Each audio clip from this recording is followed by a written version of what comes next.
하나님 말씀은 창세기 25장 27절에서 34절 말씀입니다. 구약성경 35페이지 창세기 25장 27절에서 34절 말씀, 우리 여러분 가지고 계신 성경을 보시고 또 앞에 있는 화면을 보시면서 한 절씩 교독하도록 하겠습니다. 제가 먼저 25장 27절 읽겠습니다. 그 아이들이 장성하매 에서는 익숙한 사냥꾼이 되었으므로 들사람이 되고 야곱은 조용한 사람이었으므로 장막에 거주하니 이삭은 에서가 사냥하는 고기를 좋아하므로 그를 사랑하고 인간은 야곱을 사랑하였더라. 야곱이 죽을 쑤었더니 에서가 들에서 돌아와서 심히 피곤하여 야곱에게 이르되 내가 피곤하니 그 굵은 것을 내가 먹게 하라 한지라. 그러므로 에서의 별명은 에돔이더라. 야곱이 이르되 형의 장자의 명분을 오늘 내게 팔라. 에서가 이르되 내가 죽게 되었으니 이 장자의 명분이 내게 무엇이 유익하리요? 야곱이 이르되 오늘 내게 맹세하라. 에서가 맹세하고 장자의 명분을 야곱에게 판지라. 야곱이 떡과 팥죽을 에서에게 주면 에서가 먹으며 마시고 일어나 나갔으니 에서가 장자의 명분을 가볍게 여기며더라. 아멘. 네, 여러분 반갑습니다.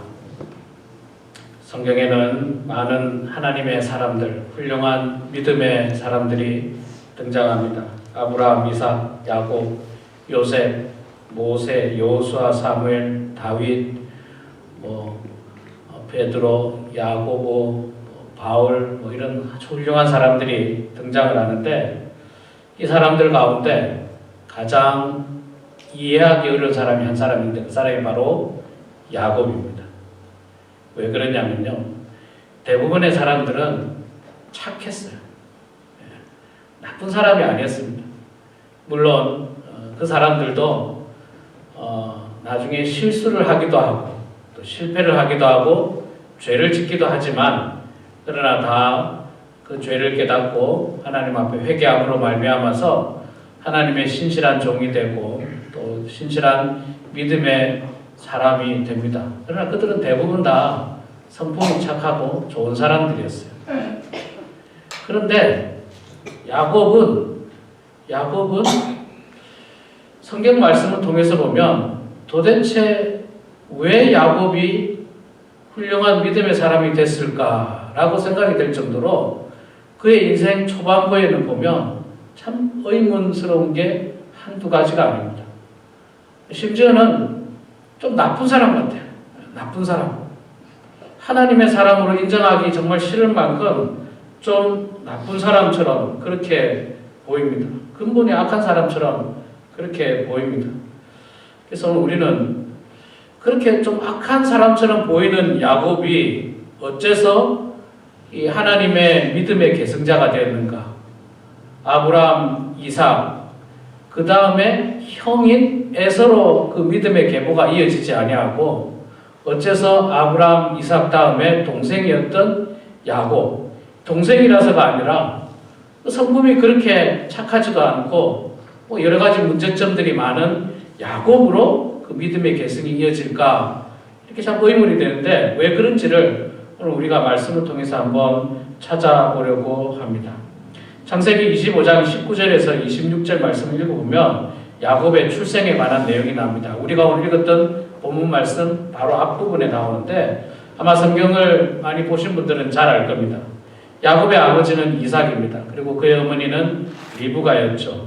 이삭이 나이가 많아 60세쯤 되었을 때에 아들 야곱과 에서 쌍둥이를 낳게 됩니다. 낳기 전에 뱃속에 있을 때, 이미 뱃속에 있을 때 하나님의 말씀이 그 이삭에게 임하게 되는데 그 말씀이 어떤 내용이냐면 창세기 25장 23절에 보면 이런 말씀이 있습니다. 여호와께서 그에게 이르시되 두 국민이 내 태중에 있구나. 두 민족이 내 복중에서부터 나누이라. 이 족속이 저 족속보다 강하겠고 큰 자가 어린 자를 섬기리라 하셨더라. 아직 태어나지도 않았는데 뱃속에 쌍둥이가 있는데 그 쌍둥이에 대해서 하나님께서 예언의 말씀을 하시기를 뱃속에 두 민족이 있다. 두 민족이 있다. 그 두 민족이 이 뱃속에서부터 서로 그냥 나뉠 것이다. 다투고 있다. 그런 표현을 쓰고 있는데 그 중에서 굉장히 중요한 포인트 중에 한 가지가 바로 큰 자가 어린 자를 섬길 것이다. 그렇게 말씀하고 있습니다. 이 말은 무슨 말입니까? 먼저 나온 큰 아들이 작은 아들을 섬길 것이다. 그렇게 하나님께서 예언의 말씀을 하셨습니다. 이게 참 의미가 있는 말이죠. 굉장히 의미가 있는 말이에요. 하나님께 주신 말씀인데 어떻게 돼서 보통의 경우 이스라엘의 어떤 풍습이라든지 문화를 보면 대부분 장자가 이 동생이 형을 섬기는 것이 아주 일반적이고 또 자연스럽고 그리고 장자를 그 문화 속에서는 굉장히 우대하고 높이 쳤는데 하나님께서는 이 경우에 이삭의 아들인 경우에는 큰 자가 작은 자를 섬길 것이다. 그렇게 표현을 하고 있습니다. 그래서 이 리브가가 이 해산을 할 때가 됐을 때에 아이를 낳았는데 에서가 먼저 태어나고 에서의 발꿈치를 붙들고 야곱이 같이 따라 나옵니다. 여러분 상상을 해보십시오. 이 쌍둥이가 나오는데 에서가 먼저 나오는데 그 밑에 조그마한 것이 형의 발꿈치를 잡고 발을 잡고 같이 나오고 있는 거예요. 같이. 쌍둥이인데 뭐 거의 동시에 나온 것 같아요. 거의 동시에 발을 잡고 나왔다니까 거의 동시에 막 같이 나왔는데 참 특별합니다. 특별하고 이게 이 하나님께서 말씀하신 것과 좀 의미가 통하는 건데 동생이 먼저 나오려고 하는 거예요. 자꾸만. 형을 그냥 어떻게 하든지 형을 눌러서 동생이 먼저 나오려고 하는데 동생이 먼저 나오지는 않고 형 에서가 먼저 나오고 에서의 발 뒤꿈치를 잡고 동생 야곱이 태어나는 것입니다. 굉장히 특별하게 그들은 태어났습니다. 그러나 이렇게 태어날 때만 특별했던 것이 아니라 이 태어날 때부터 이 특별함으로 말미암아 야곱은 이 형에 대한 장남이 되어야 되겠다라고 하는 생각이 굉장히 강했던 것 같습니다.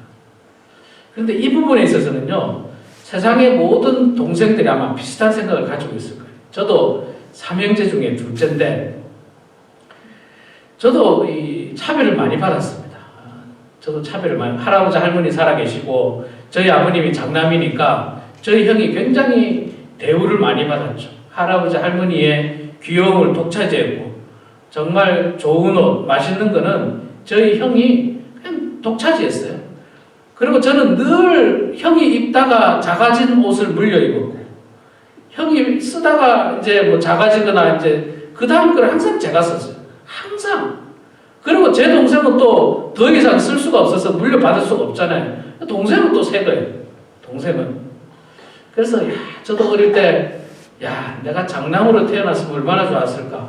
학교에서 상 받아가 와도 형이 상 받아가지고 오면 할아버지가 그냥 좋아가지고 그냥 막 자랑을 하고 칭찬하고 용돈을 주고 그러는데 제가 상 받아가지고 오면 별로 거들떠 보지도 않으셨어요.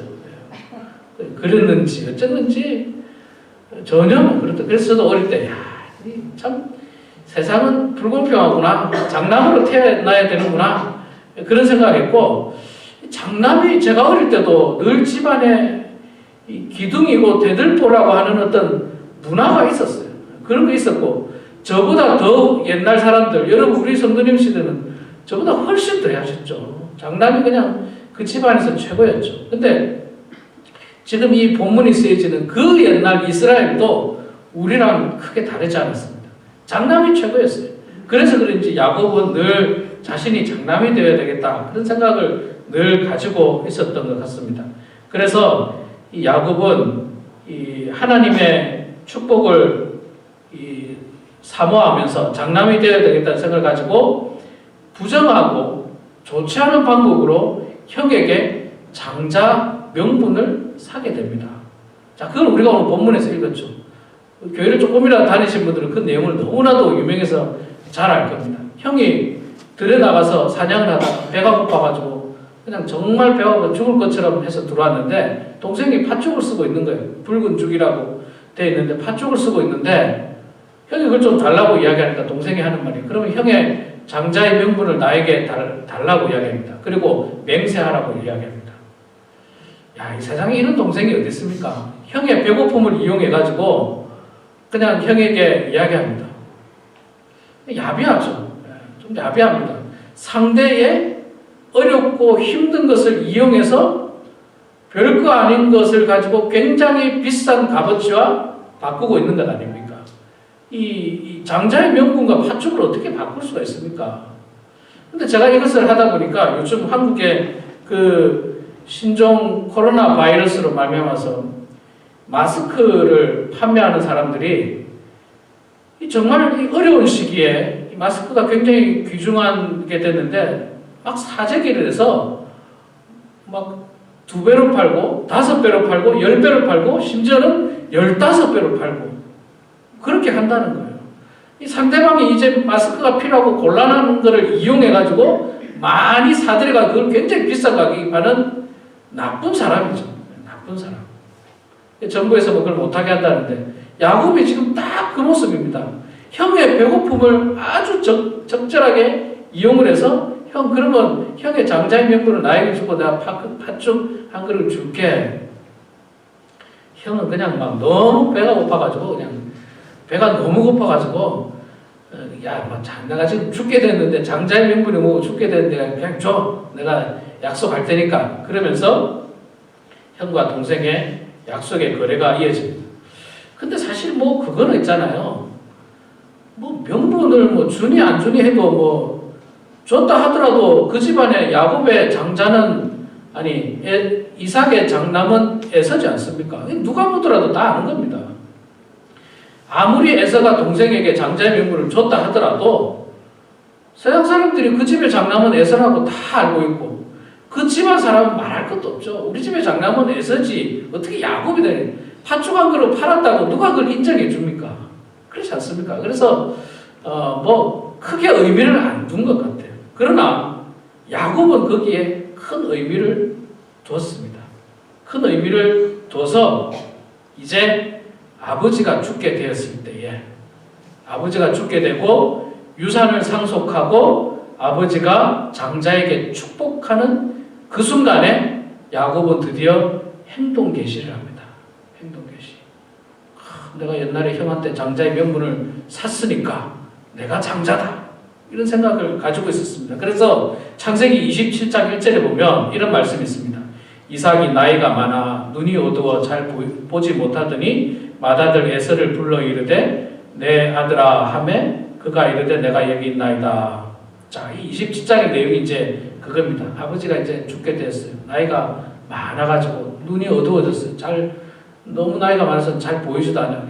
형 에서를 장남 에서를 불러서 에서야 이리 오너라. 내가 너를 축복하겠다. 나에게 좋은 음식을 좀 가지고 와라. 그렇게 해서 에서가 이제 알겠습니다. 나가서 사냥을 해서 아버지에게 좋은 음식을 대접하려고 하는 그 순간에 야곱의 어머니 리브가가 그 이야기를 딱 듣고 어떻게 합니까? 먼저 음식을 싹 해가지고 형 에서처럼 변장을 해서 아버지에게 가서 축복을 받는 장면입니다. 그리고 이 아버지가 이 유언과 같은 축복을 하는 이 순간 굉장히 의미가 있습니다. 왜냐하면 여기에 유산 상속이 되잖아요. 유산 상속.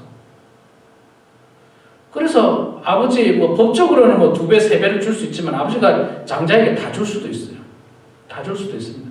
그럼 옛날에는 아마 다 줬지 않았을까요? 다 주고 형이 동생들에게 좀 나눠주고 혹은 형이 동생들을 책임졌죠. 아버지가 장자에게 유산을 다 주고 형이 그 집안을 다 꾸려나가고 동생을 책임졌죠. 동생의 경제적인 것을. 아마 우리나라도 과거에 아마 그랬을 겁니다. 그러다 보니까 나중에 이제 문제가 생겨서 법이 생기고 이제 뭐 형과 동생을 똑같이 지금은 하고 있지만 옛날에는 안 그랬어요. 옛날에는 장자에게 다 줄 수도 있었어요. 또 장자가 또 동생들을 돌보고 아주 중요한 순간입니다. 그리고 굉장히 진지한 순간이에요. 지금 아버지가 죽게 되었다. 나이가 많아서 눈이 어두워서 이제 죽기 직전에 이제 유언하는 장면 아닙니까? 아버지가 죽기 직전에 유언하는 장면에 속된 말로 사기치고 있어요. 야곱이 사기치고 있는 겁니다. 형의 모습을 하고, 형이 좀 굉장히 터프하고 거친 형이었잖아요. 그래서 막 몸에 털도 많고, 그래서 털을 갖다 붙이고 막 형처럼 막 꾸며가지고 아버지에게 가서 아버지를 사기치고 있습니다. 그래서 아버지의 축복권을 이제 동생 야곱이 빼앗게 되는, 강탈하다시피 하게 빼앗게 되는 일을 하게 됩니다. 여러분, 하나님의 축복이 아무리 좋아도 있잖아요. 목적이 아무리 좋아도 방법이 순수해야 됩니다. 방법이 좋아야 돼요. 방법도 선하고 순수해야 됩니다. 이 좋은 목적을 위해서 방법은 악하면 된다. 그렇지 않습니다.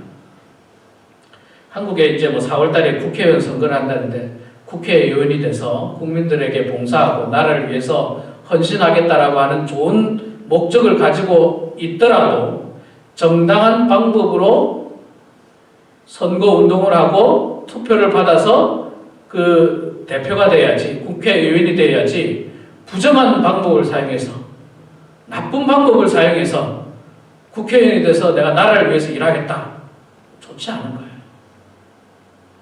과거 우리나라 위정자들이 나라를 위하여 내가 헌신하고 나라를 위하여 돈을 쓰겠다 해서 기업들의 돈을 빼앗다시피 해서 나라를 위해서 씁니다. 그건 역시 다른 방법이 아닙니다. 목적이 좋다라고 한다면 그 과정도 선해야 됩니다. 내가 하나님의 영광을 위해서 헌금도 많이 하고 우리 교회를 짓기 위해서 도둑질하면 되겠습니까? 도둑질한 돈으로 그렇게 헌금해서 교회 짓고 그렇게 해서 되겠습니까? 목적이 선하면 그 과정과 방법도 선해야 됩니다. 정당하게 땀을 흘리고 정당하게 열심히 번 돈 가운데서 하나님 앞에 정성으로 헌금을 해야지 하나님께서 기쁘시게 받지. 뭐 선교를 위해서, 큰 선교를 위해서 세상에 나가서 나쁜 짓에서 그 돈 가지고 선교할 때 하나님께서 그걸 과연 기쁘게 생각하느냐는 겁니다. 옳지 않습니다. 야곱은 지금 하나님 앞에서, 아버지 앞에서, 형 앞에서 옳은 모습을 행동하고 있는 것은 결코 아닌 것입니다. 그래서 참 야곱의 그런 모습을 보면 안타깝습니다. 그런데 또 이런 생각을 해봅니다. 야곱은 왜 그렇게 장자의 그 목을 맸을까? 물론 제가 앞서 말씀드렸듯이 과거의 어떤 문화가 그런 문화라는 것은 이해는 하지만, 그런데 성경을 자세히 보면요, 꼭 장자가 아니더라도 하나님 앞에 쓰임받은 사람이 참 많습니다. 그렇지 않습니까, 여러분? 요셉을 보세요. 요셉이 장자입니까? 아니죠. 11번째 아들이죠. 11번째 아들. 야곱의 11번째 아들입니다. 장자가 아니에요. 다윗이 장자입니까? 다윗이 장자가 아니에요. 하나님께서 기름 부으러 그 다윗의 아버지 집에 갔을 때 장자부터 한 명씩 지나가게 하잖아요. 장자가 아니고 다윗은 제일 막내. 제일 어린 동생이었습니다. 그러니까 성경을 통해서 보면요, 꼭 장자라고 해서 하나님께서 들어서 사용하는 것은 결코 아닙니다. 장자 아니라도 괜찮아요. 그런데 우리 한국 사회는요, 이 장자라고 하는 타이틀 혹은 무슨 타이틀을 굉장히 중요시하게, 직분, 타이틀. 그래서 꼭 장로가 되어야 된다.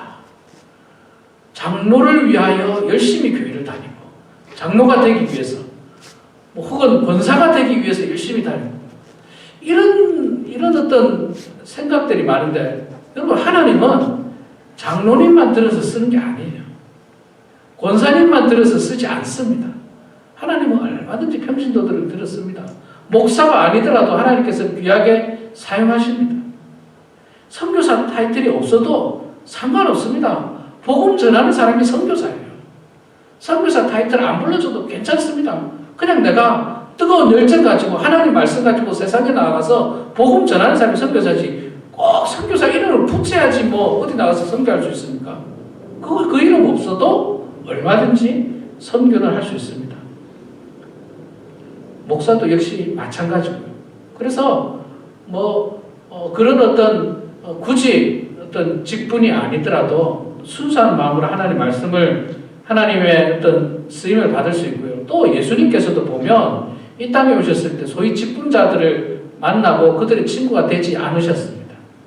그 당시에 종교 지도자들, 대제사장들, 서기관들, 바리새인들 그런 어떤 직분자들 한가닥 하는 사람들과는 교제를 하지 않았습니다.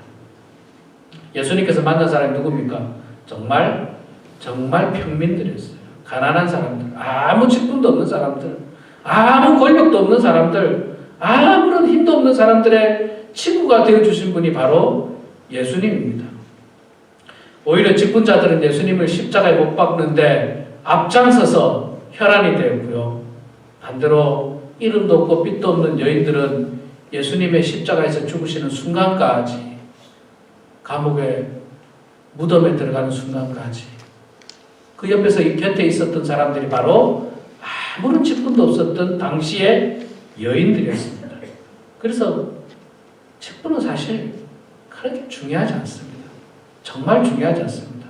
하나님께서는 우리의 직분을 보고 우리를 결코 축복하지 않습니다. 우리의 마음을 보고 우리의 중심을 보고 축복합니다. 그렇기 때문에 야곱이 굳이 장자의 명분을 그렇게 형을 속여가고 돌아가시기 일보 직전에는 아버지를 속여가면서까지 굳이 그렇게 할 필요가 없었어요. 그렇게 안 해도 하나님께서 사실 이미 뱃속에서부터 예정하셨습니다. 이 뒤에 나오는 야곱을 하나님의 믿음의 계승자로 그를 세우려고 하나님 이미 계획 다 하고 있는데 굳이 그냥 나서가지고 아버지 속이고 형을 속이고 그래서 나중에 이제 야곱에 대해서 우리가 좀 더 보겠습니다만 야곱이 이렇게 사기를 쳐가지고 얼마나 고생하는지 20년간 고생합니다. 20년간 온갖 고생을 하게 됐어요. 그 고생을 사서 한 거예요. 야곱은 그렇게 안 해도 되는데 그 직분 없어도 돼요. 장자의 직분 뭐가 중요합니까? 없어도 됩니다. 그 야곱의 입장에서는 사실 그렇고요. 자, 근데 반대로 형 에서의 입장에서는 또 반대로 장자의 명분을 너무 가볍게 여겼어요. 자, 말하자면 이런 겁니다. 여러분, 장로가 아닌 사람은 굳이 장로가 되려고 여러분 열심히 봉사를 하고 열심히 헌신을 해서 자연스럽게 모든 사람이 이렇게 추천을 하고 또 하나님께서 허락하셔서 장로가 되는 건 아무런 문제가 없습니다. 그러나 지금 야곱처럼 부정한 방법과 불법적인 방법을 동원해서까지 할 필요는 없다는 거예요. 평신도 입장에서 그렇고요. 장로님이 된 경우에는 상황이 조금 다릅니다. 그 장로의 직분을 가볍게 여기서는 결코 안 됩니다. 형 에서는요, 장자라고 하는 명분을 결코 가볍게 여기서는 안 되는 자리에 있었어요. 그래서 성경은요, 굉장히 오늘 말씀 본문에도 보면 형 에서가 장자의 명분을 가볍게 여겼더라. 아까 마지막 절에 나왔었죠. 34절에 에서가 장자의 명분을 가볍게 여김이었더라. 굉장히 부정적으로 이야기하고 있거든요. 이것을 히브리서에 보면 뭐라고 표현하고 있느냐 하면 이렇게 표현하고 있습니다. 음행하는 자와 혹 한 그릇 음식을 위하여 장자의 명분을 판 에서와 같이 망령된 자가 없도록 살피라. 자, 그러니까 히브리서 기자는 이 창세기에 나오는 에서가 팥죽 한 그릇에 장자의 명분을 판 것에 대해서 망령되었다라고 표현하고 있는 거예요.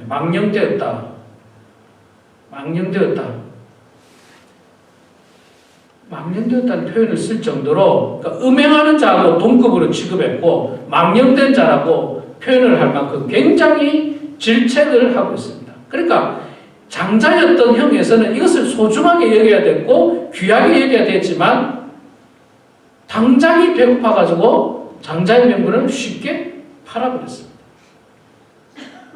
네, 여러분, 우리 그리스도인들도요, 가끔 그리스도인이라고 하는 이 귀한 명분, 이 직분, 하나님의 자녀라고 하는 이 귀한 직분을 순간적인 이익을 위해서 버릴 때가 간혹 있다는 겁니다.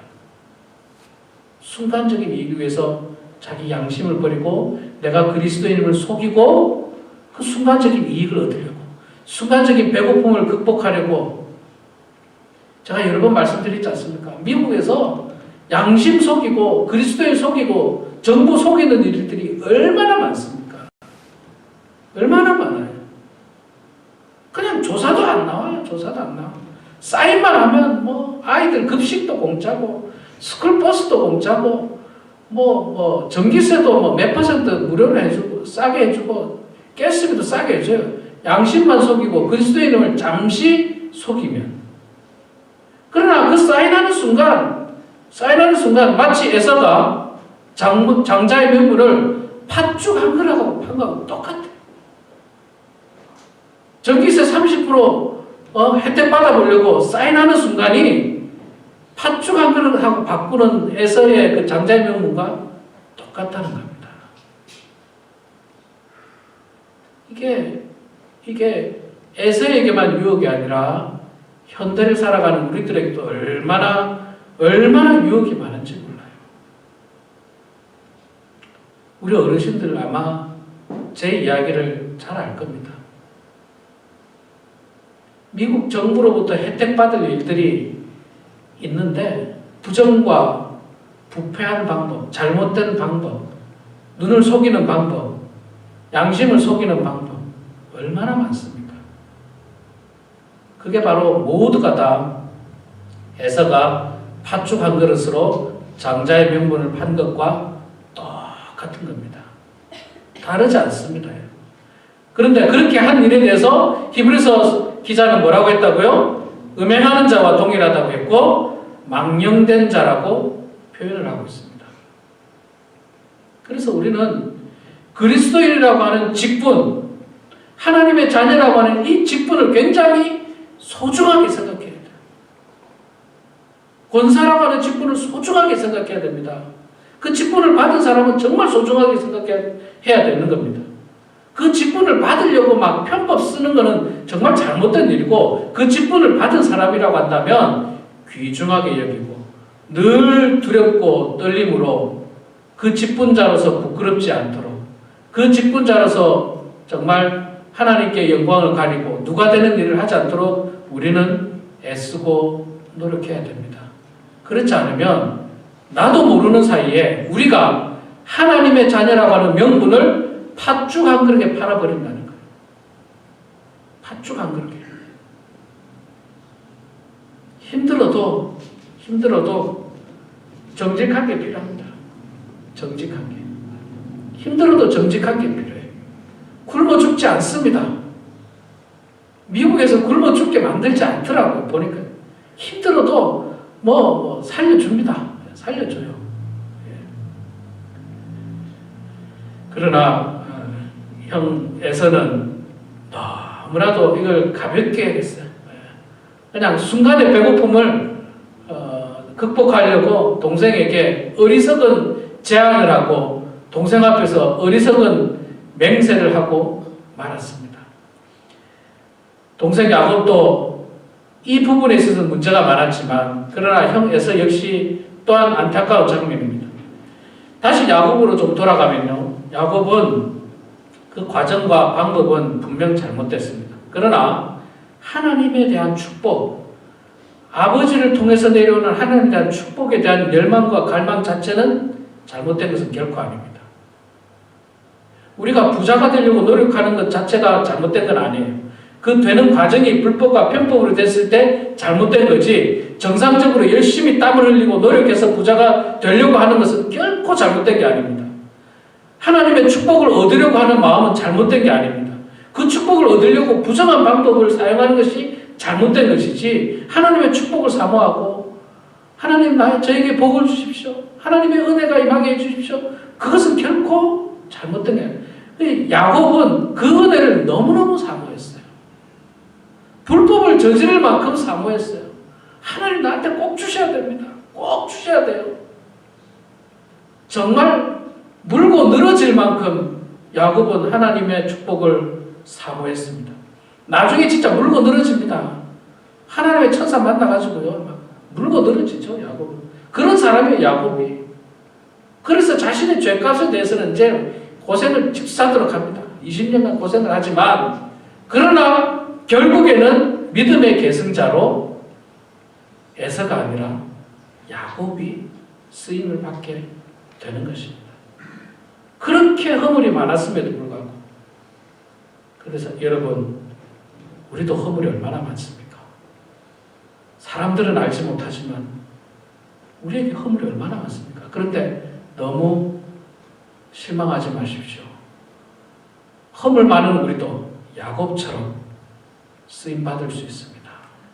하나님의 축복을 사모할 때, 하나님 붙들을 때, 죽기 살기로 붙들을 때 하나님께서 우리를 축복하시고 우리를 들어 쓰신다라고 하는 사실을 여러분 분명히 깨달으시고, 허물이 있음에도 불구하고 늘 우리의 잘못을 인정하고 회개하면서 하나님의 축복을 붙들어서 결국에는 믿음의 계승자로 하나님에게 쓰임받는 우리 모두가 되기를 주의 이름으로 축원합니다. 아멘. 기도하겠습니다.